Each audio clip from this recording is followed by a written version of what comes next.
জাতীয় প্রেস ক্লাবের সামনে মেডিকেল কলেজ, সেতু ও গ্যাসের দাবিতে বিক্ষোভ সমাবেশ করেছেন ভোলাবাসী।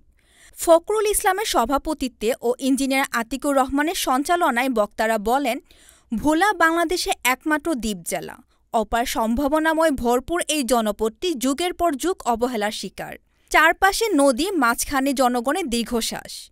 ভোলার মানুষ বারবার প্রমাণ দিয়েছেন তারা সাহসী, তারা সংগ্রামী।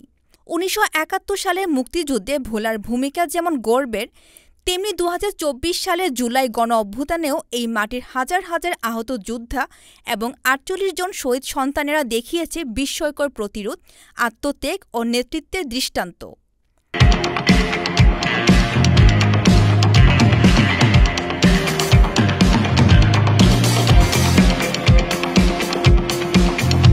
ভোলার সঙ্গে বাংলাদেশের মূল ভূখণ্ডে কোনো সড়ক যোগাযোগ নেই। আমাদের যাতায়াতের একমাত্র বাহন হলো লঞ্চ।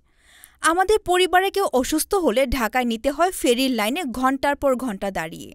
আমাদের কৃষকরা ফলায় ফসল, চাষ করে মাছ, কিন্তু সেই পণ্য ঠিক সময়ে বাজারে পৌঁছায় না। ভোলার মানুষ যুগের পর যুগ অবহেলা আর বঞ্চনার শিকার। এখানকার হাজারো ছাত্রছাত্রীর ভবিষ্যৎ অনিশ্চয়তার মুখে। কাজেই ভোলা-বরিশাল সেতু বাস্তবায়ন ভোলাবাসীর জন্য অপরিহার্য হয়ে দাঁড়িয়েছে। ভোলায় প্রায় ৩০ লক্ষ মানুষের বসবাস, কিন্তু দুঃখজনক ব্যাপার হলো ভোলায় কোনো মেডিকেল কলেজ, হাসপাতাল না থাকায় মানসম্পন্ন চিকিৎসা থেকে আমরা বঞ্চিত। ছোটখাটো অসুস্থতা থেকে শুরু আর জটিল রোগ সব ক্ষেত্রেই ঢাকায় ছুটতে হয়। অনেকেই ঠিকমতো চিকিৎসা না পেয়ে মারা যান। এটি অন্যায়, এটি রাষ্ট্রীয় অবিচার। সুতরাং অবিলম্বে ভোলায় একটি সরকারি মেডিকেল কলেজ ও হাসপাতাল চাই। ভোলার মাটির নিচে রয়েছে অডেল গ্যাস। এই গ্যাস দিয়ে চলে রাজধানী ঢাকা, চলে শিল্পাঞ্চল, হয় বিদ্যুৎ উৎপাদন। কিন্তু ভোলার মানুষ কি এর সুফল পায়? আজও এখানে নেই পূর্ণাঙ্গ শিল্প কারখানা, গ্যাসভিত্তিক বিদ্যুৎ কেন্দ্র।